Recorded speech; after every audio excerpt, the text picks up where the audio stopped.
Assalamualaikum warahmatullahi wabarakatuh.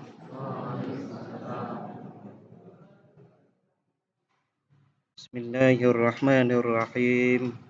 Alhamdulillahirabbil alamin. Wassalatu wassalamu ala asyrafil anbiya'i wal mursalin sayyidina wa maulana Muhammadin wa ala alihi wa ashabihi ajma'in. Rabbi syrah li sadri wa yassir li amri wahlul 'uqdatam min lisani yafqahu qawli. Rabbi zidni ilma warzuqni fahma. Amin ya rabbal alamin. Bapak dan saudara-saudari rahimakumullah. Alhamdulillah pada kesempatan hari ini kita bisa memulai pengajian Syarah Al-Hikam yang dikarang oleh Syekh Ibnu Athaillah As-Sakandari. Mudah-mudahan Allah Subhanahu wa taala meridhoi aktivitas kita ini. Amin ya rabbal alamin. Sholawat serta salam semoga tetap terlimpahkan kepada Nabi Muhammad sallallahu alaihi wasallam. Bapak-bapak dan ibu-ibu, saudara-saudari rahimakumullah.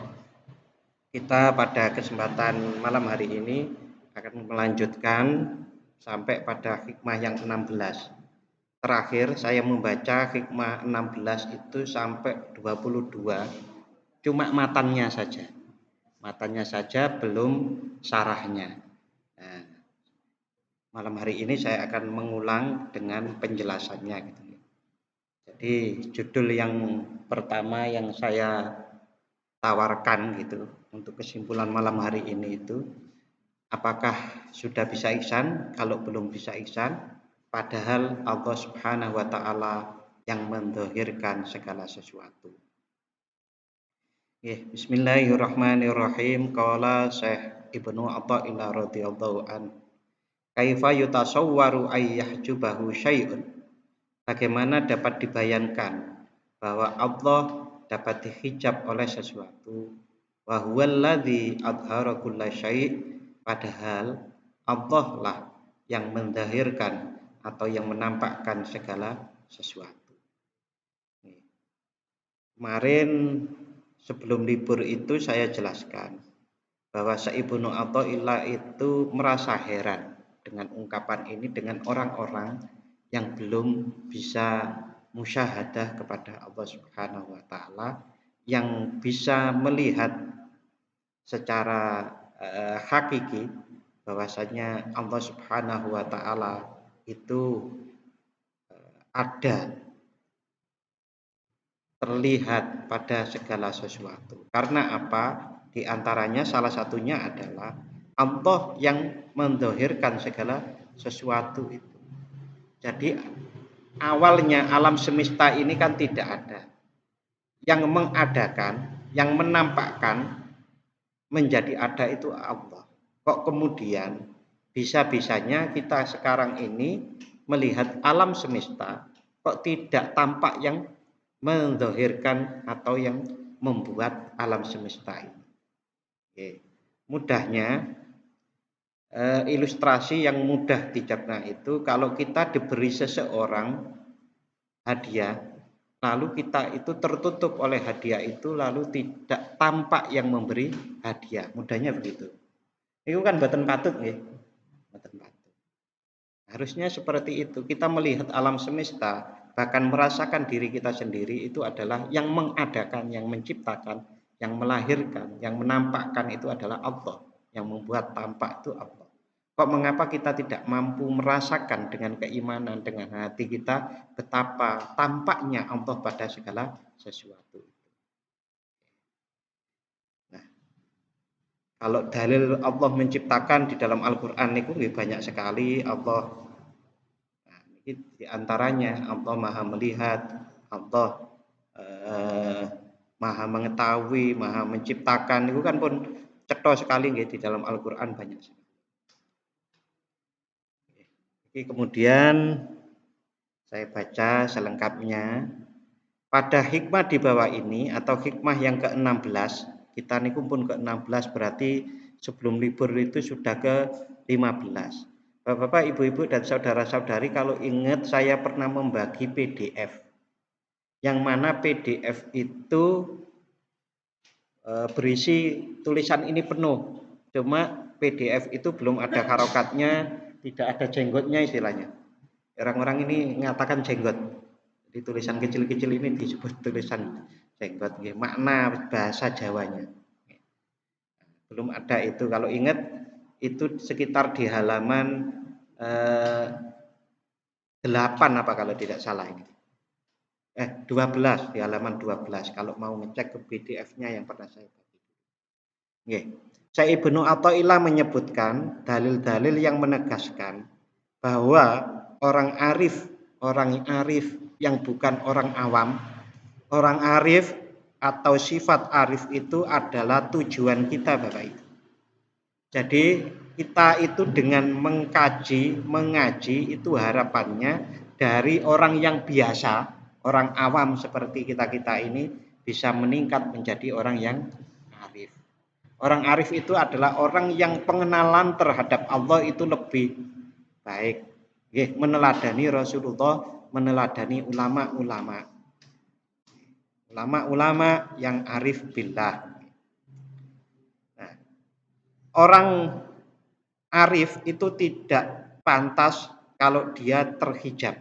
Artinya kalau kita itu ingin meningkatkan kualitas kita menjadi yang orang mengenal Allah lebih baik, maka kita tidak boleh terhijab oleh alam semesta.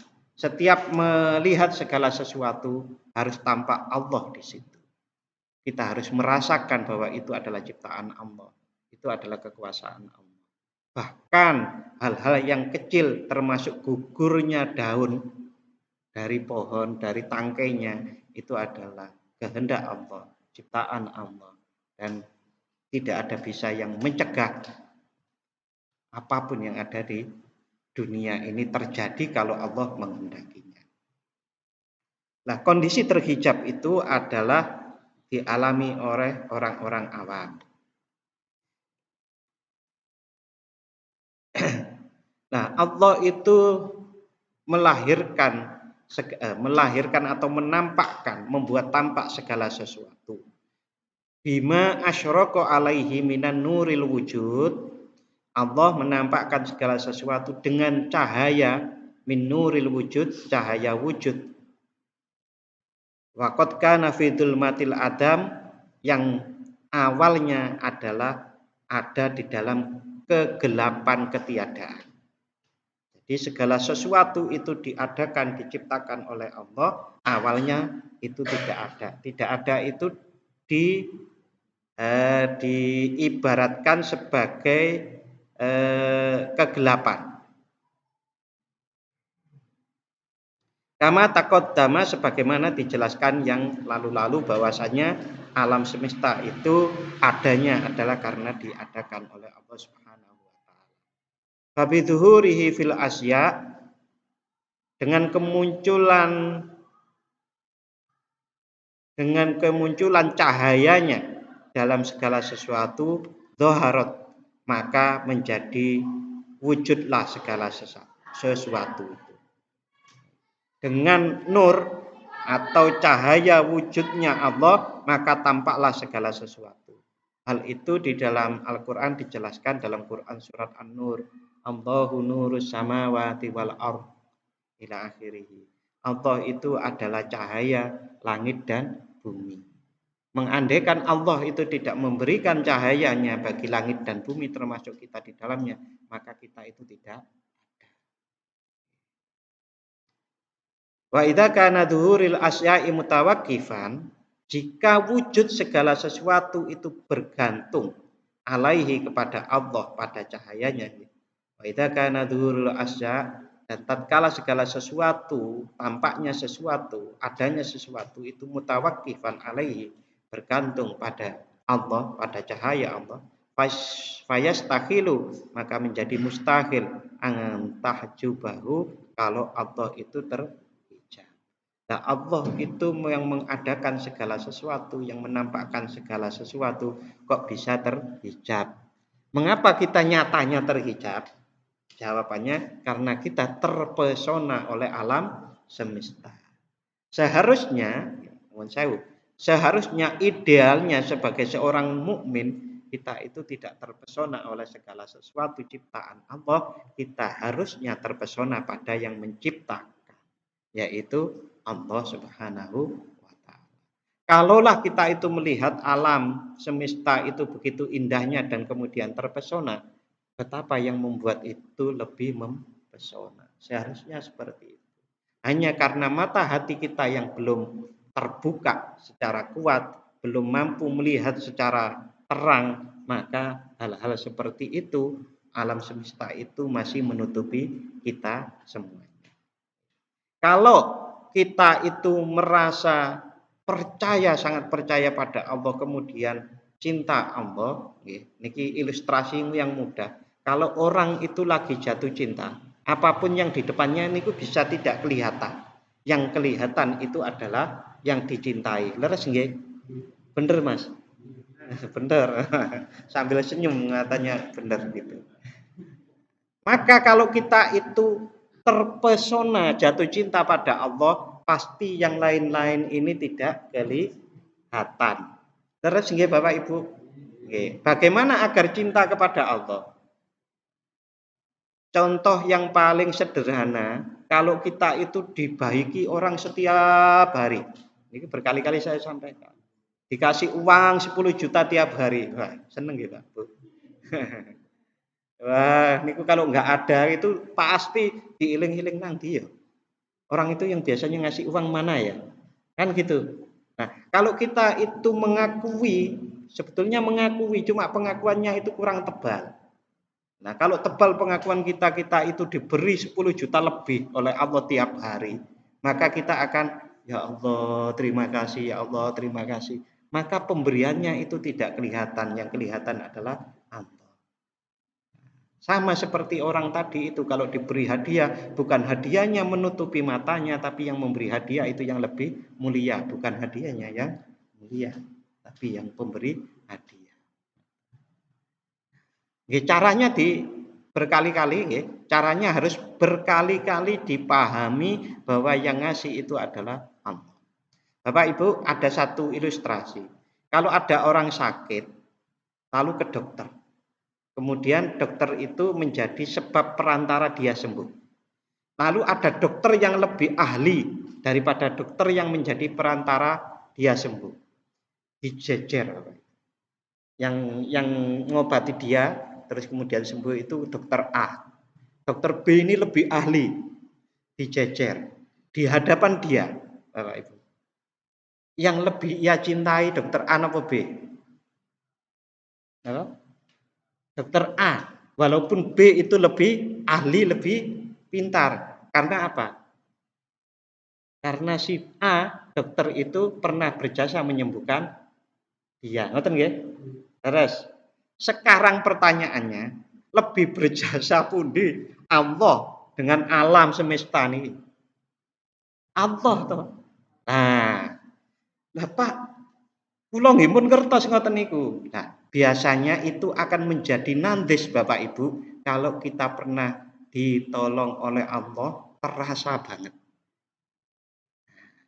Semakin berat sakit kita, semakin berat masalah kita, dan saat itu Allah menyelesaikan masalah kita, lalu kita itu bisa terima kasih ya Allah, maka itu seperti dokter A tadi. Maka caranya harus dengan berkali-kali memikirkan kehidupan kita yang tidak ditolong Allah, Mas. Di antaranya ya itu bisa kalau jenengan umpamanya. Semua orang nggak berharap, tapi orang itu pasti diuji, Bapak Ibu.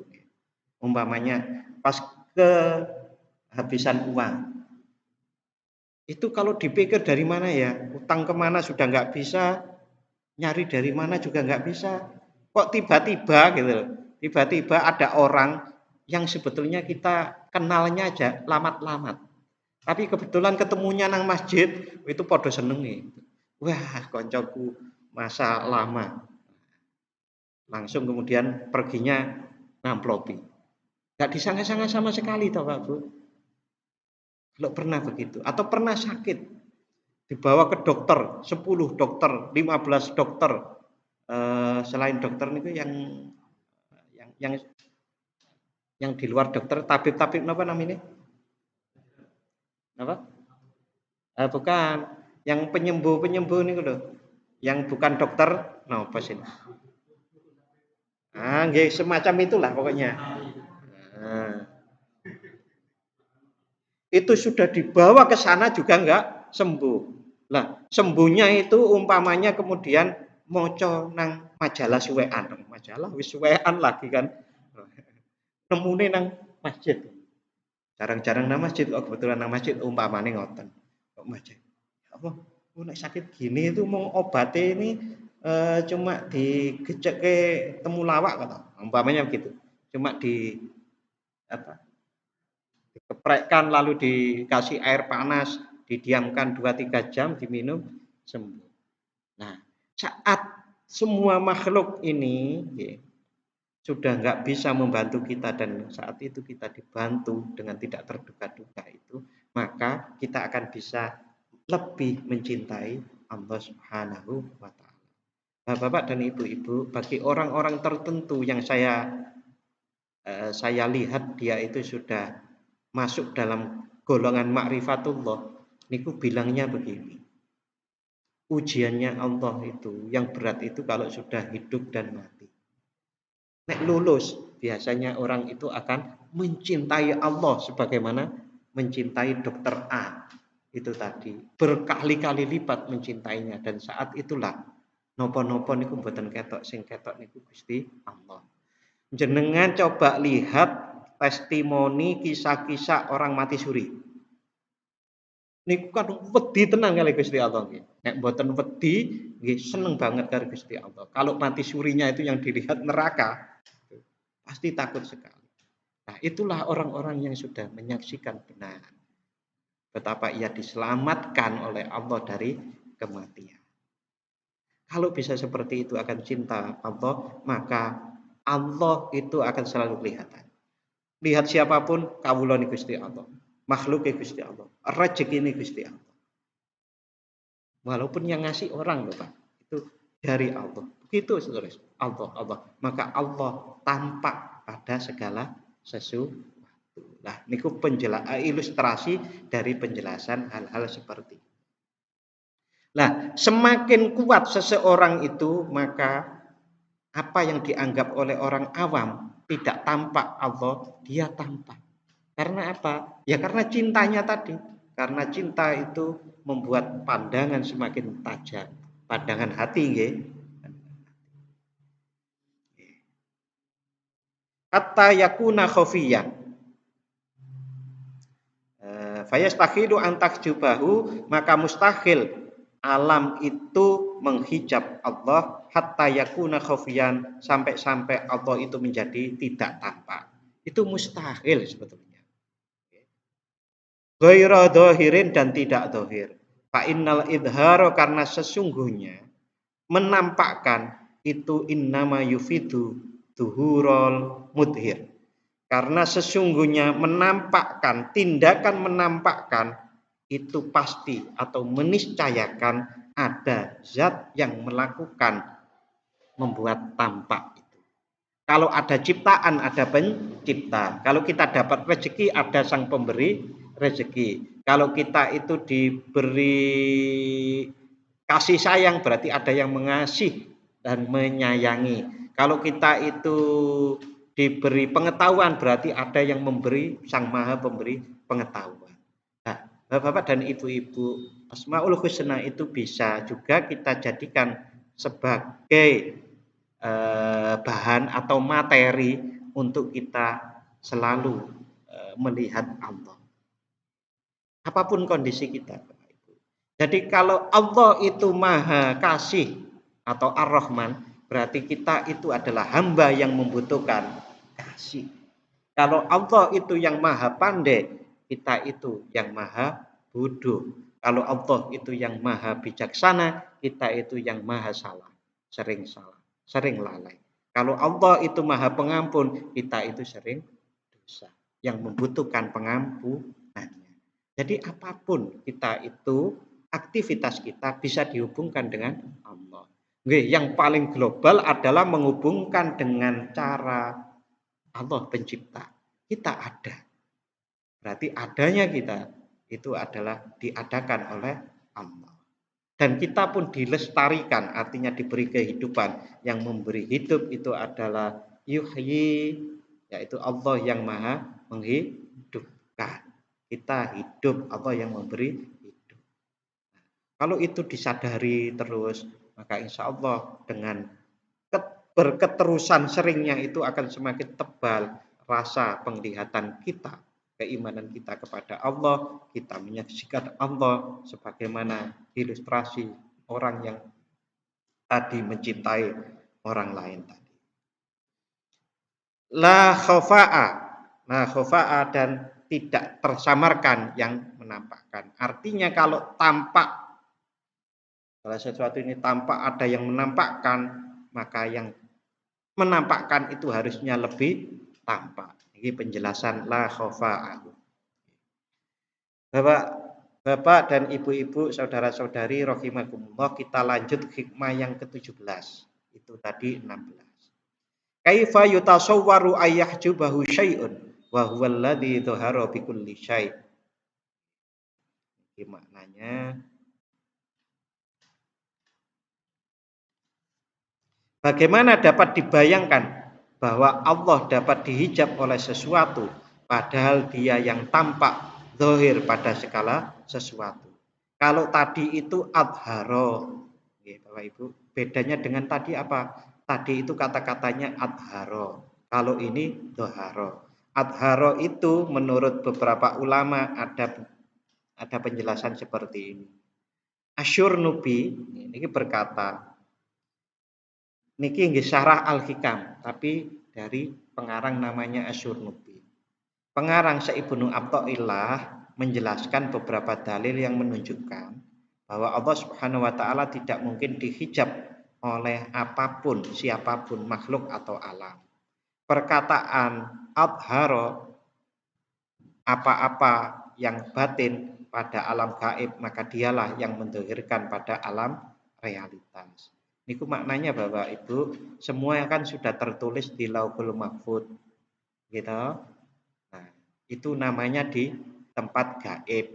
Di Lauhul Mahfuz ternyata si Mas ini jodohnya adalah si B. Nanti yang mewujudkan itu maksudnya adharon itu mewujudkan, menjadikan, menampakkan. Kalau Syekh Zaruk itu berpendapat, hal ini sebagai tanda dan dalil bagi setiap yang ada karena dikhususkannya dengan irodatnya, dizahirkan dengan kudrotnya, disempurnakan dengan hikmahnya, dan bertajalli padanya dengan rahmatnya. Ini penjelasannya yang panjang Bapak Ibu.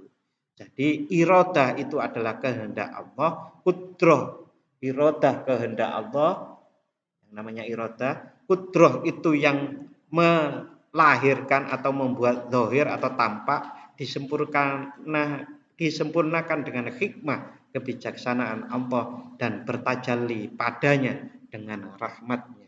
Artinya di segala sesuatu itu adalah tajalli Allah. Tajalli Allah niku manifestasi. Bahasa yang lain itu tajalli, itu manifestasi. Kalau jenengan bertemu orang pinter sekali, dia berarti adalah ada yang membuat pintar, yaitu al-alim, gitu. Kalau ada orang kok pengasih banget gitu, nah berarti itu tajallinya Allah kepada alam ini, yaitu ada orang yang sangat kasih. Nah kalau ada orang kok membunuh, namanya ada orang membunuh, itu Allah bertajalli dengan al-mumit, yaitu Allah yang mematikan. Ada orang mati berarti al-mumit, ada orang hidup disembuhkan berarti itu al-muhyi, yang maha menghidupkan. Syekh Said Ramadan Al-Buti ini berpendapat, hasilnya kesimpulannya ialah sesuatu yang wujud tidak mungkin menjadi penghalang untuk melihat Allah dan beriman dengannya. Hal ini adalah karena wujudnya sesuatu yang menjadi dalil kepada wujudnya Allah Subhanahu wa taala. justru menjadi pertanyaan. Bagaimana mungkin makhluk dapat menghijab Khalik? Bagaimana ciptaan bisa menghijab apa yang diciptakan? Bapak Ibu, saya ringkas lagi sebelum yang ke-17.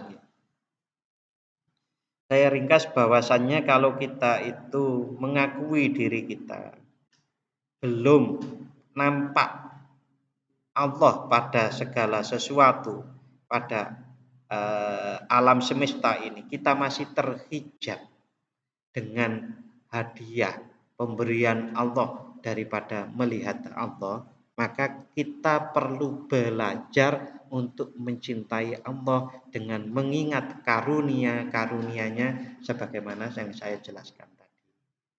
Kita ingat tidak bisa apa-apa betul kita itu kecuali Allah berkehendak, Allah menolong.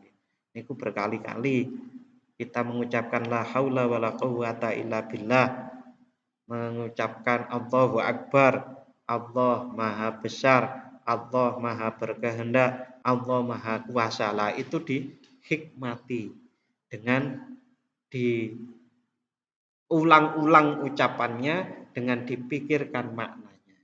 Insya Allah nanti Allah berkenan untuk memberi pemahaman sehingga kita lebih mengenal Allah. Yang ke-17, hikmah yang ke-17, kaifa yutasawwaru ayyahjubahu syai'un wa huwal ladzi dhahara bi kulli syai'.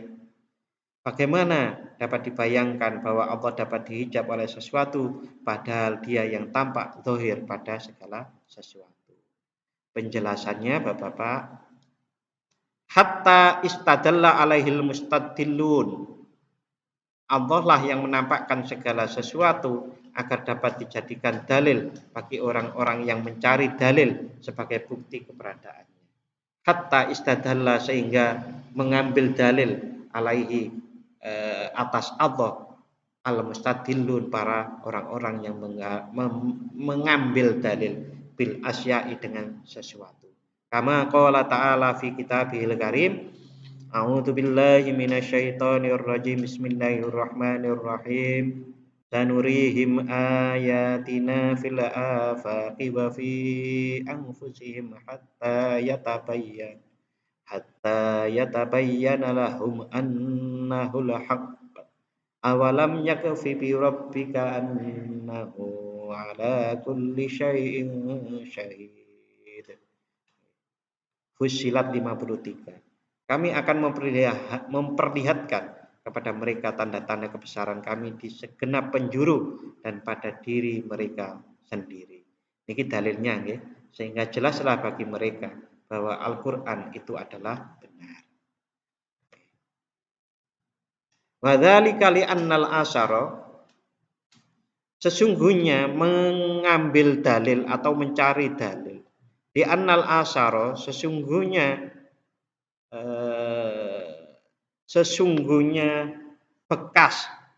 bekasan alam semesta itu kan, masa bekasan bahasa Indonesia ini apa nih?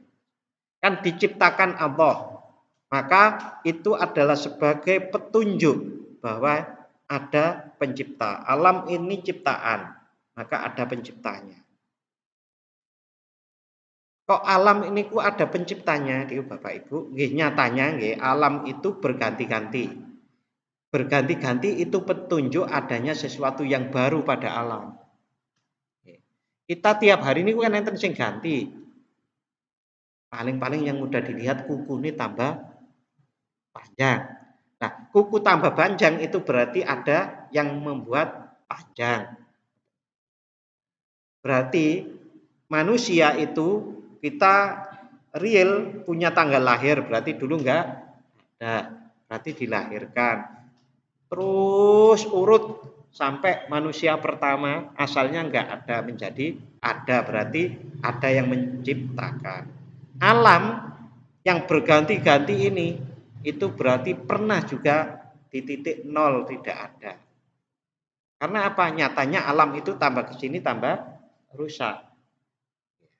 Nah, itu menunjukkan bahwa alam ini ada penciptanya. Nah, Allah itu berkehendak untuk menunjukkan kekuasaannya itu melalui penjuru alam semesta dan yang ada di dalam diri kita sendiri. Niki saya carikan video. The sounds of the undersea lava flows that you will hear in this film are not simulated.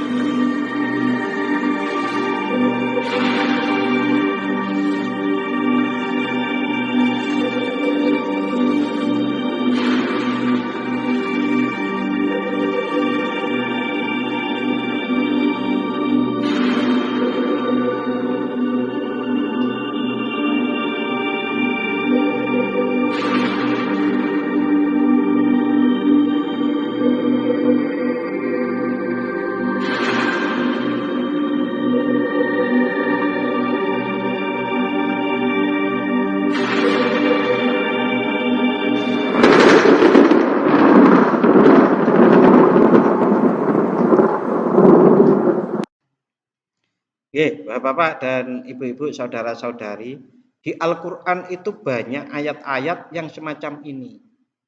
Di alam semesta itu zaman sekarang atau tahun 1900-an itu banyak ditemukan hal-hal ilmiah yang itu sudah ada di dalam Al-Quran.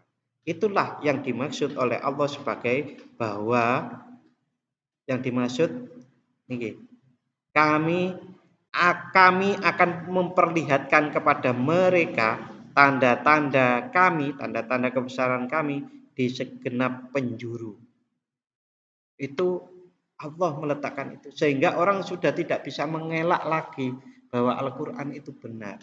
Kalau Al-Quran itu benar, isinya Al-Quran itu Allah adalah nama Tuhan kita.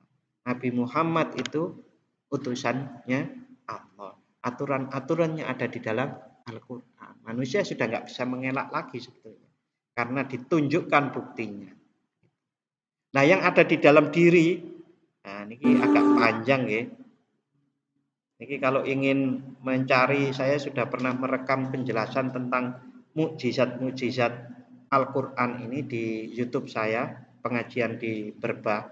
Itu pernah saya ada mukjizat yang ayat Al-Quran terkait dengan daratan, mukjizat ayat Al-Quran terkait dengan lautan, mukjizat Al-Quran terkait dengan langit, lalu mukjizat Al-Quran yang terkait dengan diri kita sendiri. Kalau kita itu diberi tanda oleh Allah kebenaran-kebenaran itu, maka betul-betul alam semesta ini adalah ciptaan Allah. Nah, kalau segala sesuatu diciptakan oleh Allah, hendaknya kita itu melihat Allah pada segala sesuatu tadi. Seperti ilustrasi kita mencintai orang boleh. Ada ilustrasi lagi kemanapun bapak-bapak, kalau ada lampu seperti ini, yang jenengan ingat sinten? PLN. Nah, bisa. Ada lagi yang diingat penemu lampu Thomas Alva Edison. Karena tahu. Nah, orang yang nggak tahu berarti awam. Nggak tahu itu lampu ditemukan oleh Thomas Alva Edison, ya nggak tahu, udah dinikmati saja lampu gitu. Tetapi hampir sama dengan kita percaya dengan Al-Quran dan kita juga mengetahui bukti-bukti kebenaran Al-Quran melalui mukjizat-mukjizat tadi. Maka kita tahu alam semesta ini yang menciptakan adalah Allah. Maka saat kita melihat alam ini, yang kita lihat itu adalah kalau melihat Allah masih sulit, melihat kekuasaan Allah, melihat kebesaran Allah, melihat betapa alam ini tergantung pada Allah. Nah, kalau alam ini saja dikuasai Allah, tergantung pada Allah, kita itu jelas dikuasai Allah, tergantung oleh Allah, tidak bisa berbuat kecuali Allah mengizinkan. Maka di setiap gerakan kita, mau apapun kita disarankan oleh Rasulullah, diajarkan oleh Rasulullah untuk berdoa. Itu agar nyambung. Kita melakukan sesuatu itu karena kita dibawa kekuasaan Allah. Allah lah yang berkehendak. Kalau Allah yang berkehendak, ini kelanjutannya Bapak Ibu. Semua dikuasai Allah, kita dikuasai Allah, Allah yang menghendaki kita. Kira-kira kok mau melanggar aturan Gusti Allah kan izin. Sing nentuke Gusti Allah, di dalam kuasa Allah, di dalam pengawasan Allah, kok mau melanggar perintahnya Allah, maka kita malu. Nah, dalam sebuah riwayat disebutkan begini, barang siapa yang tidak terima, saya bahasa pasnya masih lupa nih. Barang siapa yang bermaksiat kepada Allah dan tidak taat kepada Allah, lebih baik keluar saja dari muka bumi. Padahal kan sudah tidak ada tempat kecuali di muka bumi atau di alam ini miliknya Allah. Sampai-sampai dikatakan seperti itu. Itu nyambung semua. Kalau kita itu mengakui Allah pencipta, Allah tampak pada segala sesuatu, Allah yang menampakkan segala sesuatu, maka ujungnya nanti adalah ketaatan dan kekaguman pada Allah Subhanahu wa taala. Salah satu mukjizat yang lain itu mukjizat dalam diri, yaitu tentang embriologi. Oke, insyaallah minggu depan mawon iki pun jam 8. Nggih, wallahu a'lam, semoga bermanfaat nggih. Insyaallah kita lanjut minggu depan sedikit dari hikmah yang 17 dan dilanjutkan ke hikmah yang 18. Kita berdoa bersama-sama dengan harapan semoga Allah Subhanahu wa taala mengabulkan doa kita. A'udzubillahi minasyaitonirrajim. Bismillahirrahmanirrahim. Allahumma shalli wa sallim ala sayyidina Muhammad wa ala ali sayyidina Muhammad walhamdulillahi rabbil alamin. Allahumma ighfir lana dzunubana wa liwalidayna warhamhum kama rabbayana shighara. Allahumma sabbit imanana wa nawwir qulubana wa barik lana fima a'taitana wa sallimna fid dunya wal akhirah. Allahumma iftah lana bi futuhil arifin. Allahumma rzuqna ilman nabiyyin wa fahmal mursalin wa ilhamal malaikatil muqarrabin bi rahmatika ya arhamar rahimin. Allahumma inna nas'aluka bi husnil khatimah wa na'udzubika min su'il khatimah. Rabbana atina fid dunya hasanah wa fil akhirati hasanatan wa qina adzabannar. Wa sallallahu ala sayyidina Muhammad wa ala ali sayyidina Muhammad. Subhana rabbika rabbil izzati amma yasifun. Wassalamun alal mursalin. Walhamdulillahi rabbil alamin. Matur nuwun dan saestu mohon maaf sebesar-besarnya apabila ada khilaf. Wassalamualaikum warahmatullahi wabarakatuh.